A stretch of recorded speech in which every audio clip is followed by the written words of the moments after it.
தமிழன் தமிழன் தமிழன் என்று சொல்லிக்கொண்டு தமிழர்களை கொச்சைப்படுத்தக்கூடிய, தமிழர்களை இழிவுபடுத்தக்கூடிய, தந்தை பெரியாரை இழிவுபடுத்தக்கூடிய சில கூலிக்காரர்களை எதிர்த்து அரசியல் செய்ய வேண்டிய ஒரு நிலைக்கு அவர் தள்ளப்பட்டிருக்கிறார்.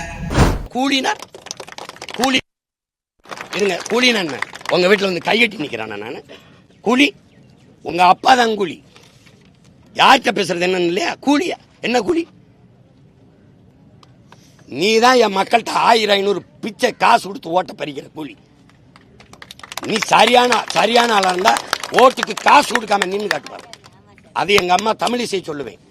உங்களை எதிர்த்து போட்டிட்ட இடத்துல ஓட்டுக்கு காசு கொடுக்கணும், அப்படி ஒரு வெற்றியே வேணாம்னு சொன்னேன். தமிழ் மகள் தமிழச்சி, தமிழிசை. அந்த மாதிரி நீங்க காசு கொடுக்காம வென்றீங்களா?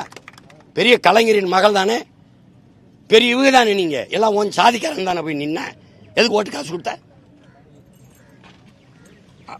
ஒழுங்கா பேசிட்டு ஒழுங்கா மரியாதை காப்பாத்திட்டு போயிடணும். ஏதாவது பேசினா வெறியாயிருவேன்.